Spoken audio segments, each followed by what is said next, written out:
ആളുകൾക്ക് ശേഷം അവൻ മടങ്ങി എത്തിയിരിക്കുകയാണ്. മറ്റാരുമല്ല, ബുക്ക് റിവ്യൂ. ഞാൻ ഷാബു ആണോ എന്ന് വിചാരിച്ചു. ഷാബു മടങ്ങിയെത്തിയല്ലോ, എല്ലാവരും മടങ്ങിയെത്തി. മാത്രല്ല ഇന്ന് കുറെ നാളുകൾക്ക് ശേഷം നമ്മൾ വീണ്ടും നമ്മുടെ ഫേസ്ബുക്കിലും കൂടെ നമ്മൾ ലൈവ് പോവാണ്. ഇനി മടങ്ങിയെത്തി. ഞാൻ പുസ്തകം മടക്ക് നിവർത്താൻ പോകും. സമയമില്ല, കാര്യത്തിലേക്ക് കിടക്കും. ശരി, അപ്പൊ നമ്മൾ ഇന്ന് പരിചയപ്പെടുത്തുന്ന പുസ്തകം ഹരിതം ബുക്സ് പ്രസിദ്ധീകരിച്ച 5 ഇടങ്ങളിൽ 5 ആണുങ്ങൾ.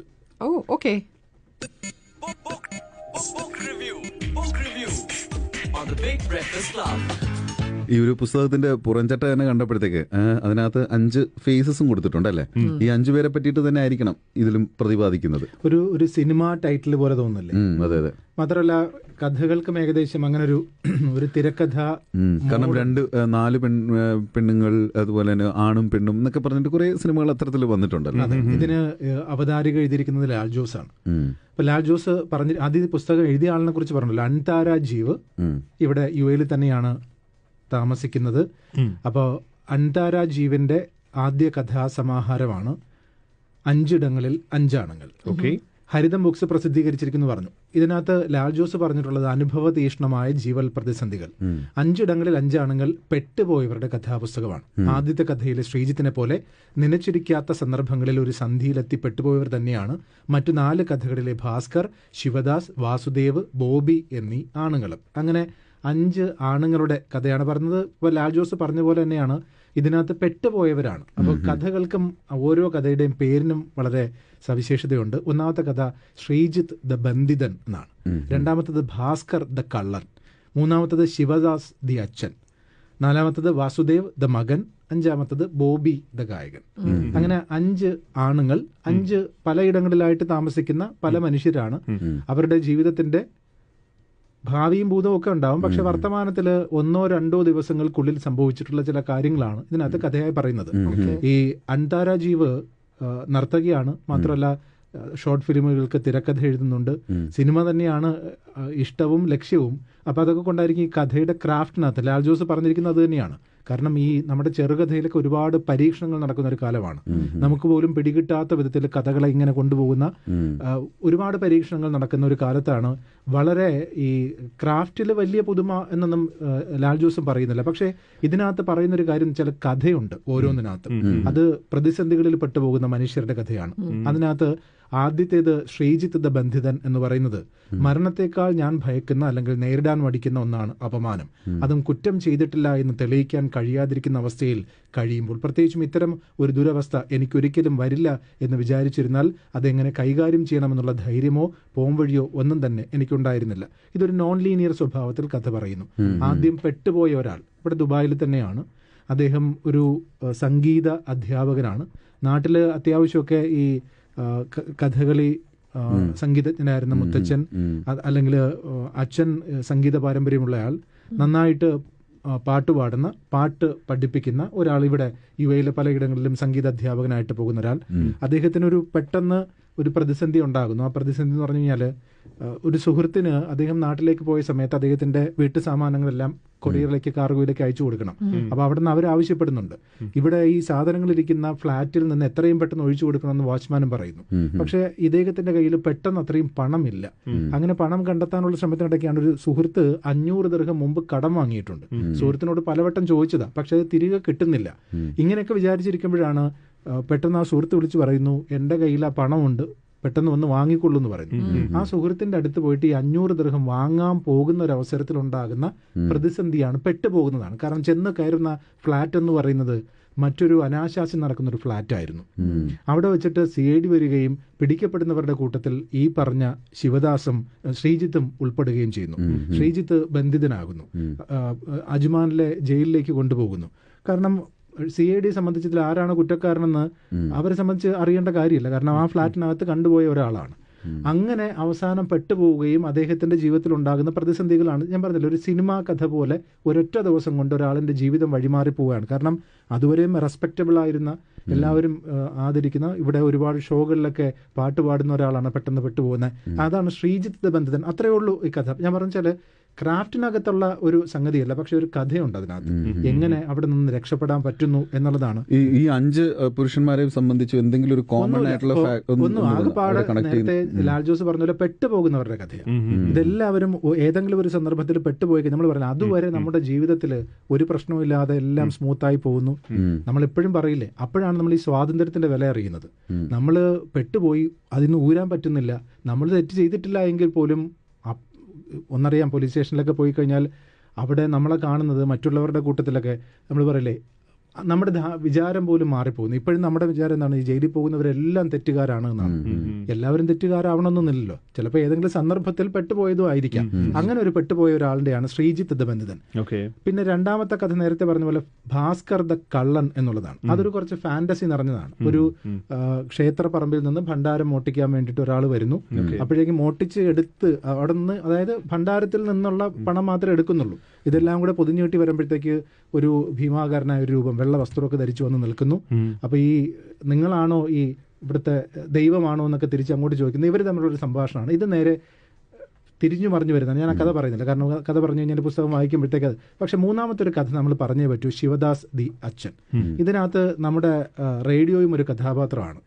ദുബായ് സോൺ എന്ന് പറയുന്നത് നമ്മുടെ ജിങ്കിൾ കേട്ട് തുടങ്ങുന്നു. വാർത്തകളുമായിട്ട് ഫസ്ലു. വാളയാറിൽ പെൺകുട്ടികൾ പീഡനത്തിനിരയായി മരിച്ച കേസിൽ പ്രതികളെ വെറുതെ വിട്ട പാലക്കാട് പോക്സോ കോടതിയുടെ വാർത്ത ഫസ്ലു വായിക്കുകയാണ്.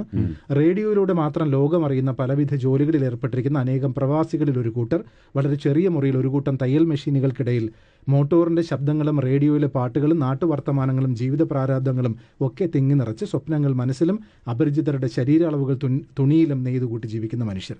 ഓവർലോക്ക് മെഷീൻ നിഷാദ് നിർത്താതെ അടിച്ചുകൊണ്ടിരുന്നപ്പോൾ അനിൽ പറയാൻ വന്ന കാര്യം പെട്ടെന്ന് മുരളി പറഞ്ഞു. വാർത്ത ഒന്ന് കേൾക്കട്ടോ, അല്ലെങ്കിൽ ഇച്ചിരി വോളിയം ഒന്ന് കൂട്ടി വെച്ചോ. അപ്പം ഈ മറ്റേ ആൾ പറയുന്നത് ഇത് തന്നെയല്ലേ സ്ഥിരം കേൾക്കുന്നത്, പീഡനം നടക്കുന്നു, അവരെ വെറുതെ വിടുന്നു എന്നൊക്കെ പറഞ്ഞിട്ടുള്ള ഇവരുടെ സംഭാഷണങ്ങളാണ്. ഈ ചർച്ചകളെല്ലാം ചൂടുപിടിച്ച സംസാരങ്ങളായി മാറാറുണ്ട്. പക്ഷേ ഇതിലൊന്നും ഇടപെടാത്തൊരു മനുഷ്യനുണ്ട്, ശിവദാസ്.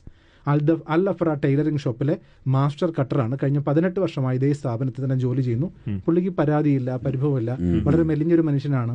അദ്ദേഹം മാനസികമായിട്ടും ശാരീരികമായിട്ടും ഒക്കെ ഒരു ക്ഷീണിതനാണെന്ന് തുടക്കത്തിലെ തന്നെ പറയുന്നുണ്ട്. ഇതൊന്നും കേട്ടാലും വലിയ യാതൊരു ഇതും ഇല്ലാത്തൊരു മനുഷ്യനാണ്. നമുക്ക് അൻതാരയോട് ഈ കഥയുടെ അവസ്ഥ അല്ലെങ്കിൽ പശ്ചാത്തലത്തെ ചോദിച്ചിട്ട് ബാക്കിയിലേക്ക് വരാം.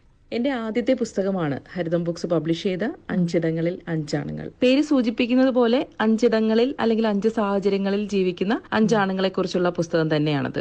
എന്നാൽ അവരെക്കുറിച്ചുള്ള കഥകളല്ല, പക്ഷെ അവരുടെ ജീവിതത്തിൽ അവർ കടന്നുപോയ 1-2 പ്രതിസന്ധി ദിവസങ്ങളെ വൈകാരികമായി അടയാളപ്പെടുത്താനാണ് ഞാൻ ശ്രമിച്ചേക്കുന്നത്. ഓരോ കഥാപാത്രങ്ങൾക്കും അവരുടെ മുൻകാലവും പിൻകാലവും ഒക്കെയുണ്ട്. എന്നാൽ അതിനിടയിൽ അവരുടെ ജീവിതത്തിൽ 1-2 ദിവസങ്ങൾ കഥയിലോട്ട് എടുത്തുകൊണ്ട്, എന്നാൽ അത് ചെറുകഥയുടെ ചട്ടക്കൂടിൽ നിന്ന് മാറി ഒരു പരീക്ഷണം പോലെയാണ് എഴുതാൻ ശ്രമിച്ചിരിക്കുന്നത്. അപൂർണതയിൽ നിൽക്കുന്ന 5 ജീവിതങ്ങളാണ്, പക്ഷെ 5 പൂർണ്ണ സംഭവങ്ങളാണ്. അതുപോലെ തന്നെ തീർച്ചയായിട്ടും ഇതൊരു പെണ്ണെഴുത്തല്ല, ഒരു സ്ത്രീ നോക്കിക്കാണുന്ന പുരുഷന്മാരുടെ ജീവിതമല്ല. പുരുഷൻ തന്നെയാണ് പുരുഷപക്ഷത്തു നിന്ന് കഥ പറയാൻ ശ്രമിച്ചിരിക്കുന്നത്. ചിലയിടങ്ങളിൽ ശക്തമായ സ്ത്രീ സാന്നിധ്യം നമ്മൾ വായിച്ചു പോകുമ്പോൾ ഇടയ്ക്കിടയ്ക്ക് കാണാൻ പറ്റുമെങ്കിലും ഒരു സ്ത്രീയാണ് എഴുത്തുകാരിയായി ഈ കഥകൾക്ക് പിന്നിൽ എന്ന് തോന്നാത്ത വിധത്തിൽ ഞാൻ എഴുതാൻ ശ്രമിച്ചിട്ടുണ്ട്. നമ്മൾ ഈ കഥയിലേക്ക് തന്നെ തിരിച്ചു വരുമ്പോഴത്തേക്ക് ഈ പറഞ്ഞതുപോലെ ശിവദാസ് താമസിക്കുന്നത് ഒരു ബാച്ചിലർ റൂമിലാണ്. 2-3 പേരുണ്ട് അവിടെ. അപ്പോൾ അദ്ദേഹം താമസിക്കുന്നിടത്ത് വാച്ച്മാൻ ഒരു ദിവസം, ഞാൻ പറഞ്ഞല്ലോ നേരത്തെ പറഞ്ഞവരാണ്, വളരെ കണ്ടാൽ തന്നെ വളരെ പാവമായിട്ടുള്ളൊരു മനുഷ്യനാണ്. അപ്പം തുടക്കം മുതലേ നമ്മളെ കഥയിലേക്ക് കൊണ്ടുപോകുന്ന അങ്ങനെയാണ്, വളരെ പാവമായ ഒരു മനുഷ്യൻ. പിന്നെ ഇദ്ദേഹം ഡയറി എഴുതുന്നൊരു സ്വഭാവമുണ്ട്. എല്ലാ ദിവസവും അദ്ദേഹത്തിൻ്റെ വാട്സപ്പ് കേൾക്കാറുണ്ട്. അപ്പം മകൾ അയക്കുന്ന ഒരു മെസ്സേജ് നമ്മളെ കേൾപ്പിക്കുന്നുണ്ട്. നമ്മൾ കേൾക്കുമ്പോഴത്തേക്ക് മകൾ പറയണം എനിക്കൊരു കമ്മൽ വാങ്ങി തരണം എന്ന് അച്ഛനോട് പറയുന്നു. അപ്പോൾ ഇദ്ദേഹത്തിൻ്റെ സുഹൃത്തിനോട് പറഞ്ഞിട്ടൊരു കമ്മൽ, സ്വർണ്ണപ്പണിക്കാരനോട് പറഞ്ഞ് കമ്മൽ ഒക്കെ വാങ്ങുന്നതൊക്കെ നമ്മൾ കേൾക്കുന്നുണ്ട്. അപ്പം വീട്ടിലെ കുടുംബമായിട്ടുള്ള അറ്റാച്ച്മെൻ്റ് ഒക്കെ ഉണ്ട്. ഒരു ദിവസം വാച്ച്മാൻ ഇദ്ദേഹത്തിനോട് പറയുന്നു, ഒന്നാമത് അറിയാലോ ഫാമിലി ഏരിയ താമസിക്കുന്ന സ്ഥലത്താണ് നിങ്ങൾക്ക് ഫ്ലാറ്റ് തന്നിരിക്കുന്നത്, നിങ്ങളുടെ സ്വഭാവം നല്ലതായതുകൊണ്ടാണ് തന്നിരിക്കുന്നത്. പക്ഷെ ഇന്നലെകളിൽ അവിടെ കേട്ട ബഹളം കാരണം ചിലപ്പോൾ നിങ്ങളെ പറഞ്ഞു വിട്ടേക്കാം, അതുകൊണ്ട് ബഹളം ഉണ്ടാക്കരുത്. അപ്പോൾ പുള്ളി പറയുന്നത് ഞാനല്ല. അപ്പോൾ വാച്ച്മാൻ തന്നെ തിരിച്ചു വെക്കും, നിങ്ങളല്ല എന്ന് എനിക്കറിയാം, നിങ്ങൾ നാട്ടിൽ നിന്ന് കൊണ്ടുവന്ന ബന്ധു അല്ലേ. ഇപ്പോൾ സുധീർ എന്ന് പറയുന്നൊരു ബന്ധു അവിടെ താമസിക്കുന്നുണ്ട്. പിന്നീട് ഈ സുധീറിന്റെ സുഹൃത്തുക്കളും, സുധീർ എന്ന് പറഞ്ഞ നാട്ടിൽ അടിച്ചു പൊളിച്ച് നടന്നൊരു പയ്യനാണ്. വീട്ടുകാരുടെ നിർബന്ധം കൊണ്ട് ഈ ശിവദാസ് ഒരു വിസിറ്റ് വിസ എടുത്തുകൊണ്ട് വന്നതാണ്. സുധീറാണ് ആക്ച്വലി കൂട്ടുകാരെ വിളിച്ച് അവിടെ കള്ളുകൂടിയും ഒക്കെ ആയിട്ട് ബഹളമൊക്കെ ഉണ്ടാക്കുന്നത്. അപ്പൊ സുധീറിനൊട്ടും ഇഷ്ടമല്ല ഇവിടെ താമസിക്കാൻ. വീട്ടുകാരുടെ നിർബന്ധത്തിന് വഴങ്ങി ശിവദാസ് എന്തിനു വിസിറ്റ് എടുത്ത് തരുന്നു എന്നൊക്കെയാണ് കേൾക്കുന്നത്. ഈ കഥയുടെ ഒരു ട്വിസ്റ്റ് സംഭവിക്കുന്നത് വെച്ച് കഴിഞ്ഞാൽ ആക്ച്വലി ഈ ശിവദാസ് നമ്മളെ കേൾപ്പിക്കുന്ന വാട്സപ്പോ ഡയറി എഴുത്തോ ഒക്കെ അദ്ദേഹത്തിന്റെ ഓർമ്മകളിൽ മാത്രമാണ്. പിന്നീടാണ് മനസ്സിലാക്കാൻ പറ്റുന്നത് ഈ ഒരു മദ്യപാന സദസ്സിൽ വെച്ചിട്ട് സുധീർ കൂട്ടുകാരത്തൊക്കെ അപ്പോഴും ഈ വാളയാറുള്ള സംഭവം ഇങ്ങനെ ചൂടുപിടിച്ച് നടക്കുകയാണ്. അപ്പൊ ഈ പെൺകുട്ടികളുടെ പീഡനമൊക്കെ നടക്കുന്ന സമയത്ത് സുധീർ മദ്യത്തിന്റെ ലഹരിയിൽ പറയാണ് ഈ ചെറിയ കുട്ടികളെ പീഡിപ്പിക്കുന്നതൊക്കെ മോശമല്ലേ എന്ന് മദ്യപിച്ചുകൊണ്ടിരുന്ന മറ്റു സുഹൃത്തുക്കൾ പറയുമ്പോഴത്തേക്ക് സുധീർ തിരിച്ചു പറയുന്നത് അങ്ങനെയൊന്നുമല്ല, നിങ്ങൾക്ക് അറിയാത്തത് കൊണ്ടാണ്, ചെറിയ കുട്ടികളാണ് നല്ലത് എന്നൊക്കെ പറഞ്ഞുകൊണ്ടുള്ള ഒരു സംഭാഷണമുണ്ട്. 10ാം ക്ലാസ്സുകാരിയെ എന്നൊക്കെ പറയുമ്പോഴത്തേക്ക് സുധീറിന്റെ ചില മനോഭാവത്തിൽ വരുന്ന മാറ്റം. അപ്പോൾ ശിവദാസിന്റെ മകൾ 10ാം ക്ലാസ്സിൽ പഠിക്കുകയായിരുന്നു. ആക്ച്വലി നേരത്തെ പറഞ്ഞ പോലെ ബന്ധുവാണ്, എല്ലാ കാര്യങ്ങൾക്കും സുധീറിനെയാണ് നോക്കാൻ ഏൽപ്പിച്ചിരുന്നതും ഒക്കെ.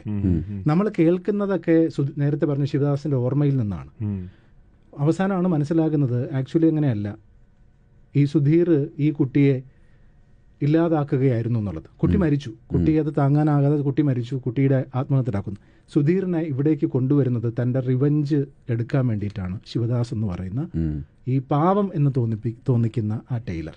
അതാണ് കഥയുടെ ഒരു മൊത്തത്തിലുള്ള, ഞാൻ പറഞ്ഞ വെച്ചാല് നമ്മളെ കൊണ്ടുപോകുന്നത് ശരിക്കും പറഞ്ഞു കഴിഞ്ഞാൽ വളരെ പാവമായ ഒരു മനുഷ്യൻ, ഒരു എല്ലാവർക്കും സഹായം ചെയ്യുന്ന ഒരു മനുഷ്യൻ, പക്ഷെ അദ്ദേഹത്തിന്റെ ഒരു റിവഞ്ച് അവിടെയുണ്ട്. അപ്പൊ എല്ലാ കഥകളിലും ഈ പറഞ്ഞതുപോലെ ഒരു ത്രില്ലർ സ്വഭാവമോ ഒരു സിനിമയ്ക്ക് വേണ്ടിയിട്ടുള്ള ഒരു ഷോർട്ട് ഫിലിമിനൊക്കെ വേണ്ടിയിട്ടുള്ള ഒരു ട്വിസ്റ്റ് എന്തായാലും ഉണ്ടാവും. എല്ലാ കഥകളിലും ഒരു ട്വിസ്റ്റ് ഉണ്ടാവും. അങ്ങനെയാണ് ഓരോ കഥ. അങ്ങനെ പെട്ടുപോകുന്ന ഓരോ ഇടങ്ങളിലും പെട്ടുപോകുന്ന 5 പുരുഷന്മാരെ കുറിച്ചാണ് ഇതിനകത്ത് അന്താരാ ജീവ് പറഞ്ഞിരിക്കുന്നത്. 5 ഇടങ്ങളിൽ 5 ആണുങ്ങൾ. അവരുടെ ജീവിതത്തിൽ 1-2 മണിക്കൂറുകളോ ചിലപ്പോൾ ഒരു ദിവസമോ മാത്രമുള്ള സംഭവങ്ങളാണ്. Okay, thank you Shabu.